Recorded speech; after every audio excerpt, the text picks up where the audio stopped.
Buenos días, compañeros, ¿cómo se encuentran? Eric y Rosas. Bien, bien, gracias, gracias. Perfecto, Bien, buenos bien, días. bien. Nos encontramos Bien, muy bien, muy bien.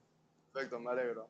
Bueno, hoy ya hacemos pues el tema que nos une a todos y que relaciona todos los temas respecto a la administración de bienes. O sea, vendría siendo, ¿cómo lo dirías tú, Borland? Disculpa, tú tenías el término adecuado. Hace rato tú mencionaste el término adecuado para lo que vendría a ser lo que engloba todos nuestros temas. Técnicamente lo que Sí. estamos viendo ahorita mismo es, vamos a profundizar un poco sobre los temas que dictamina acerca de los procesos, las compras, contrataciones, todo lo que engloba los decretos que han salido en Panamá hace un tiempo, sobre los temas que vamos a tomar, pues, acerca de, Mm, en este podcast, pues. sí, Principalmente vamos a hablar sobre algunos trámites de algunos departamentos, vamos a ver sobre algunos tipos de contratos o cómo se fundamentan algunos tipos de contratos, ya sea en municipios, en diferentes áreas gubernamentales aquí en Panamá. todo respecto a la administración pública y privada, resumidamente, está bastante bien.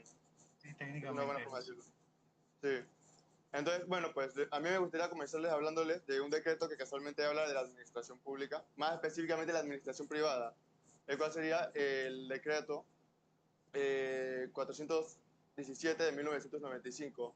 Este decreto, no sé si ustedes lo conocían, bueno, pues aquí se los resumo yo resumidamente. Resumidamente es un decreto el cual pone las pautas para que se puedan crear fundaciones, en este caso personas jurídicas, vendría siendo exactamente lo mismo, con el fin de que se puedan hacer inversiones de una forma más segura. Es decir, por decirlo de algún modo, es una fundación que protege tus bienes. Si quieren verlo de un modo más simple, como una caja fuerte en la que tú pasas tus bienes a otra persona jurídica y de esta forma se implica que en caso de tú tener algún tipo de deuda con un acreedor, los acreedores no puedan ir directamente por tus bienes, sino que tus bienes están protegidos en esta caja fuerte, que en este caso se le dice fundación, aunque en términos teóricos, en términos, es la palabra que estoy buscando, en términos técnicos, vendría siendo más una persona jurídica, aunque en el sí, en el mismo decreto se refiere a esto mismo como una fundación. Entonces, no sé si tengan algún tipo de preguntas que quieran hacerme al respecto de la fundación. Bueno, me parece bastante interesante tu tema y lo principal que me gustaría que tú me dijeras es saber cuál es el impacto a nivel social acerca del tema que está mencionando este decreto en la sociedad panameña. ¿Qué aqueja? Mira, de hecho, déjame decirte que tiene un impacto social y bastante fuerte en la sociedad. Porque lo que hace este decreto, y tal cual como mencioné antes, abre paso a que los empresarios puedan no solo administrar mejor sus bienes y protegerlos. Entonces, esto es conveniente para personas, empresarios de otros países, puesto que quien quiera invertir en el país, aquí mismo, puede invertir con la libertad de que no se va a endeudar o de que, o sea, por decirlo de algún modo, es como una vía segura para que los empresarios puedan arriesgarse y de alguna forma más emprender a lo que vendría siendo el emprendimiento aquí en Panamá, puesto que al tener la seguridad de que tus bienes pueden ser bien administrados o protegidos, o sea, que tú puedas poner una ganancia, una acción o etcétera, el hecho de que a la fundación privada a la que tú le encargues tus bienes, te lo dé, te da la seguridad de que tú puedas emprender más. O sea, que de alguna forma se podría decir que esto es como un tipo de, no de ventaja, pero es como un tipo hay un término correcto para esto, que justo ahora no tengo el nombre, vendría siendo como que te dan un razón, un motivo, como una puerta segura para que tú puedas emprender. Y no solo eso, sino que estas fundaciones no solamente tienen un impacto en lo económico, sino que aparte también en lo administrativo, siendo que estas mismas permiten la administración de bienes, como por ejemplo lo vendría a ser para dar un ejemplo, por ejemplo, la herencia. Tú puedes entregar tus propios bienes a una fundación, obviamente con la documentación adecuada, porque para este tipo de procesos se requiere una documentación adecuada, la cual está citada en el artículo 2 del decreto ya antes mencionado. Pero una vez que entregas tus bienes, los cuales pretendes heredar en un futuro a tus herederos, estos bienes no solamente son entregados a la empresa, sino que el proceso es hecho de tal manera que es sumamente fácil manejar estos bienes y se te asegura que tus bienes van a ser protegidos por la empresa. Es decir, la empresa no hará absolutamente, bueno, la empresa no, la fundación no hará absolutamente nada que la empresa no, o sea, que vamos a decirle, el dueño de los bienes no permita. ¿Sí me explico? O sea, Sí, la forma en la que tú... comprendo a lo que te refieres. Ajá, pero espera, y no solo eso, a eso voy. Iba a decir algo más.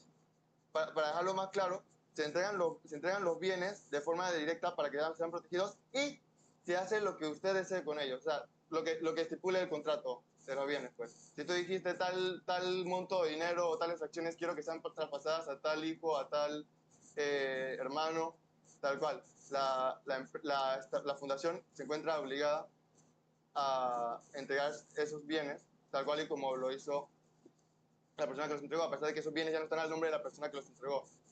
Y aparte de eso, lo que más me gusta de estas fundaciones es que el proceso es sumamente fácil. O sea, cualquier persona puede entregar sus bienes a estas fundaciones, aunque por lo general, quienes entregan los bienes a estas fundaciones son los mismos dueños de las fundaciones, pero eso ya es cosa para otro tema.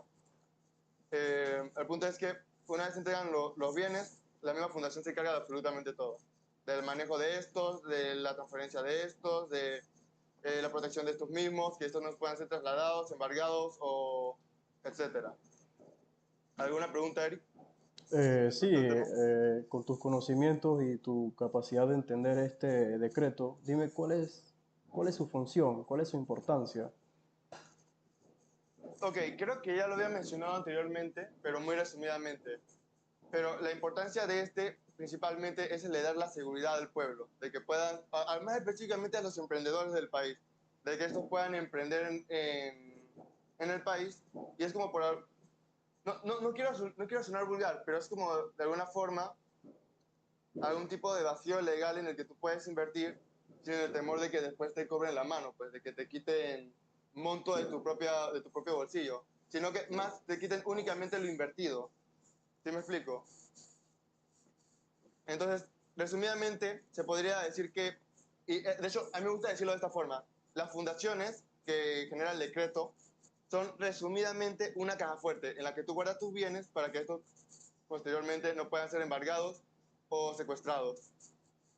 O también en otros casos, estos bienes se prestan para que puedan ser manejados o procesados de la manera que el mismo propietario anterior, porque acuérdate que cuando tú traspasas los bienes a la fundación, dejan de ser de tu nombre, pero aún así siguen siendo usados por tu goce, o sea, a lo que tú se lo entregas a la fundación. Ajá. Eso sería todo por mi parte. Ok, entendido. Bueno, en mi caso le quería comentar de otro decreto que me parece bastante importante y creo que fundamental al hablar de la parte actualizada o la evolución del registro público en Panamá, como sería el decreto ejecutivo 230. Este se creó el 3 de diciembre de 1998. Este, Ujú. para resumidas cuentas, se refiere al Departamento Tecnológico del Registro Público y toda la reglamentación de la parte tecnológica y los almacenamientos de forma tecnológica de todos los procesos que se hacen en el registro público. Esto es como para un pequeño englobalizado lo que hace las disposiciones de este decreto, porque es bastante extenso. Y siento que fue parte de la evolución que tenía que tener el pueblo panameño, ya que si actualmente se ven muchos casos por situaciones irregulares, habiendo tecnología, me cuesta creer que en un pasado todos estos casos se hacían, o todos los procesos en el registro público se hacían de forma escrita o de forma antigua, de forma arcaica, grabándolo en grandes carpetas, colocándolo en grandes archivos, lo cual se complicaba demasiado, porque si yo Ujú. quería hacer algún proceso en Panamá o en Chiriquí, técnicamente tenía que movilizarme al lugar y solamente para conseguir información de toda esa de todo ese proceso tendría que movilizarme a ese lugar. Ahora está la facilidad como de una interconexión neuronal en todos los registros públicos de Panamá y así es como más fácil de determinar todas las irregularidades que pueden suceder y cómo salvaguardar pues a las personas en los procesos. Es más que todo como como guardar este tipo de imagen por medio óptico, de poder obtener una documentación, no importa el lugar que sea, y que obviamente te puedan dar una copia debidamente con su sello y con todo, que sea completamente auténtica sin la necesidad de por lo menos tener estos viajes extensos por Panamá. Y bueno, me parece genial porque en el artículo 12 específicamente de este decreto habla sobre, en su momento, pues todas las inscripciones públicas que se podrían dar de este medio, pues, de esta forma, que por el momento todavía se puede realizar, pues, todo tipo de generación de sociedad anónima, mandatos mercantiles, fundaciones de interés, fideicomiso, hipoteca y venta de domicilio, la prenda agraria, promesa de compraventa, en general, pues ya sea personas comunes o cualquier persona en Panamá que quería hacer ya sea un arrendamiento, una promesa de compraventa. Realmente había grandes disposiciones en su momento y esto ayudó a mucho porque técnicamente se derogan las disposiciones anteriores, que técnicamente era llevar sistema arcaico, como mencioné, que pues era problemático llevar tanta documentación y no tener una interconexión digamos que en vías para una evolución del registro público. Bueno, José Rosas, me parece muy interesante tu tema, el decreto que estudiaste en el que te hiciste, por decirlo de algún modo, perito. Pero me gustaría devolverte la misma pregunta, la que me hiciste tú anteriormente. Me gustaría que hicieras más énfasis en qué impacto social tuvo este decreto en toda la sociedad panameña. Creo que principalmente una descentralización del poder segmentado en cada registro público, porque se puede hablar de que cada registro público en cada provincia podría tener un poder absoluto dicho en misma provincia. Entonces, era como pequeños núcleos de información en cada lugar que eso se podría utilizar de manera fraudulenta o de manera nociva para la sociedad para hacer lo que ya sabemos que muchas personas hacen, que es hacer muchos registros públicos de un mismo terreno, una misma compra, una misma venta de un mismo terreno, generando dinero, todo este tipo de fraude y estafa. Antes era mucho más fácil por esta misma situación. Y obviamente la parte más sencilla de que de esa forma se pueden conocer los datos. Hay un registro tangible para las personas tanto que trabajan como las personas que pueden buscar información ahí, porque ya una vez tú ingresas el documento, ya se hace una orden de presentación, ya hay una responsabilidad de las personas con cuales firmaron, ya con el computador y todo se efectúa ya la inscripción y ya una vez se hace la inscripción, ya inmediatamente de eso ya está formulado el proceso, ya está generado el proceso, ya hay algo tangible que se puede hacer. Y al final siento que una página es lo más fiable, pero una página se puede mojar, se puede romper, se puede perder, ya sea un incendio. Hay muchas maneras que se pueden perder datos que pueden ser muy fundamentales para algún proceso, ya sea positivo o negativo, porque si se te pierde un, un papel o un papeleo de registro público y no puedes cómo volver a obtener ese papel, va a ser muy complicado si tienes algún caso, algún proceso específico con eso. Entonces, eso es como una forma viable de tener un seguro de que si ya hiciste un proceso, eso no se va a eliminar. A pesar de que pasen muchos años, puedes recuperar ese documento o ese contrato que hiciste o el proceso que hayas realizado en el registro público. Siento que eso es lo principal, pues, como, como nosotros panameños, pues que es una evolución a ver la parte actualizada, a ver la parte tecnológica en algunos procesos que eran arcaicos, podría decirse. ¿Y tú crees que esa herramienta sea óptima para nuestro sistema actual? Yo siento que en su momento fue muy óptima y actualmente es bastante óptima, pero siento que así mismo como en el 98 se hizo para la evolución y ha evolucionado, también siento que se ha quedado un poquito atrás por la eficacia, porque el sistema pues todavía se parece que tiene un atraso y pues todavía la demanda humana. Siento que debería generar un poquito más de actualización y ver, digamos, un sistema más seguro para evitar todo este tipo de fraude y también para que sea el proceso un poquito más rápido. Siento que todavía hay cabida de que sea muchísimo más óptimo y pueda tener resultados más viables. Ya estamos técnicamente en 2025.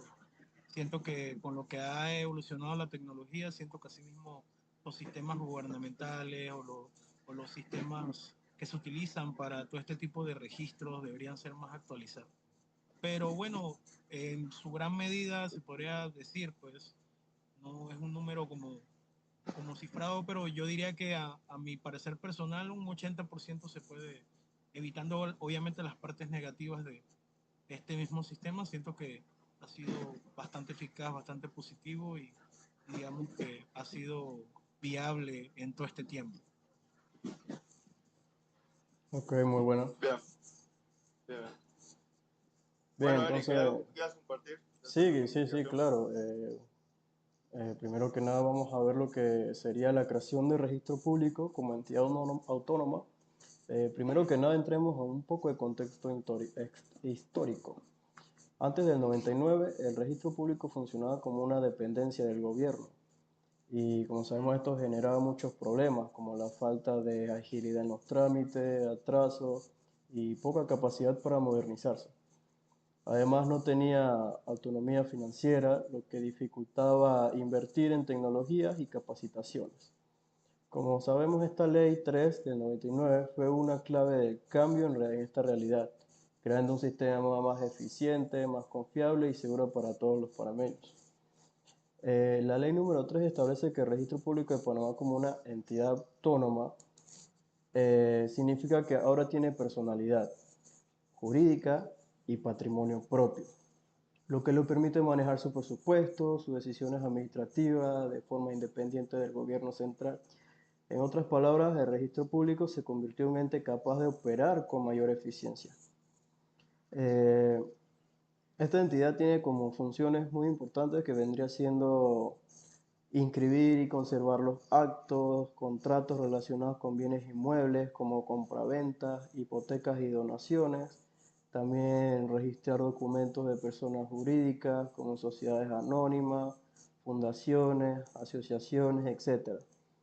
También vendría siendo lo que sería publicitar actos jurídicos, es decir, que asegura que cualquiera persona pueda consultar esta información y verificar su autenticidad. Gracias a esto podemos tener seguridad jurídica en nuestras transacciones. Como sabemos, también esta ley estableció varios principios básicos para el funcionamiento del registro, que vendría siendo, como ya dije, la publicidad, que toda persona puede consultar los registros, salvo excepciones legales. También vendría como la prioridad, que el documento que se inscribe primero tiene la prioridad sobre los que se registran después, evitando conflictos entre propietarios y acreedores. Otro punto importante es la legalidad. Los registradores deben verificar que los documentos cumplan con los requisitos legales antes de ser inscritos. Estos principios son los pilares que garantizan la confianza del sistema. Y sí, esto sabemos que trae bastante beneficio para la ley en Panamá, que es vendría siendo la mayor agilidad, porque antes los trámites eran lentos y complicados. Ahora los registros públicos tienen la capacidad de operar de manera más ágil, especialmente con la implementación de las plataformas electrónicas. Otro beneficio es la seguridad jurídica, que la inscripción de actos garantiza que nadie pueda desconocer los derechos de propiedad y las garantías inscritas. Esto protege tanto a los individuos como a las empresas. Un beneficio importante es la autonomía financiera, que al generar sus propios ingresos, el registro público ha podido invertir en modernización y capacitación, lo que beneficia directamente a los usuarios. Y sí, el impacto en la economía, porque en los sectores como el inmobiliario, el bancario y el comercial dependen del registro para realizar transacciones seguras.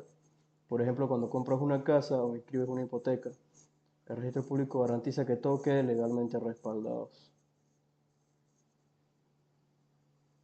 Bien, bien, está interesante. Quisiera hacerte una pregunta respecto al mismo tema. Sé que sé que este cambio vino con la ley número 3 de 1999. Y quisiera preguntarte una pregunta muy similar a la que me hizo Borland a mí, digo, José Rosas a mí, disculpe, y yo a él. Haz un énfasis en qué cambio importante trajo a la sociedad aquí. Para mí esa es la pregunta clave. Ok, ¿qué cambios importantes trajo la ley? Bueno, la ley número 3 del 6 de enero de 1999 reorganizó el registro público de Panamá como una entidad autónoma, con personalidad jurídica y patrimonio propio, lo que le dio una independencia administrativa, operativa y financiera. Esto permitió una gestión más eficiente y ágil en los trámites registrales, una mayor capacidad para modernizarse mediante el uso de tecnologías y una mejor atención a los ciudadanos. Además, la ley estableció principios fundamentales como la publicidad, la prioridad, la legalidad, que fortalecen en sí la seguridad jurídica en las transacciones que involucran bienes inmuebles, sociedades y otros actos jurídicos. Esto vendría siendo uno de los cambios que trajo la ley. Bien, bastante interesante. José, Arturo, ¿alguna pregunta que quieras preguntarle a Eric respecto al tema? Bueno, siento que la pregunta más interesante es, ¿tú crees que pueda existir alguna evolución o cómo tú imaginas la evolución del registro público? Claro, el registro público podría evolucionar, así como hemos visto que evolucionó de sus antepasados, porque obviamente hay que modernizarse para poder agilizarse, ya que sabemos que en este momento todavía no es perfecta, así que la prioridad de esto sería buscar lo que vendría siendo la perfección de esta, para así evitar, ya vendría siendo desviaciones, errores, problemas con el sistema, evitar que papeles se pierdan, que se hagan doble registro y como sabemos esto ya vendría siendo más que capacitación y personal para poder cambiar este tipo de sistema y sí, yo creo que esto se va a lograr en algún momento, así como se hizo una vez, se puede hacer otra vez, promoviendo lo que vendría siendo la mejora de esto. Me parece una respuesta muy llena de esperanza, me gusta. Bueno, compañeros, Rosas y Eric, fue un gusto presentar esta charla o este podcast con ustedes en el que tocamos los temas más relevantes de lo que vendría siendo la administración de recursos, tanto públicos como privados, y me parecieron muy interesantes sus temas. No sé qué opinan ustedes respecto a esta reunión. Sí, Bastante porque productiva, ¿no? bastante productiva y bastante eh, informativa más que nada para comprender más el tema y sobre las leyes del registro público de Panamá. Bueno, pues, ¿algo que decir, Rosas? Bueno, yo lo que podría decir es que gracias por ustedes aportar lo que saben del tema y ayudar a como enfatizar más de lo que existe y de lo que hay acerca del registro público y acerca de sus decretos, ya que es muy extenso, hay muchas leyes y normativas que engloban esto y es un tema bien extenso en la rama civil, pues que estamos viendo todo en general. Sí, el En dicha sentimiento, charla, en dicha podcast. Y bueno, un gusto verlos, un gusto Igual sí, con sí. compañeros y ustedes. gracias El por... sentimiento es mutuo, muchachos. Sí, Es un gusto haberlos escuchado hablar del tema. gracias. Nos vemos. La invitación para la próxima. Listo, Vale, perfecto. adiós.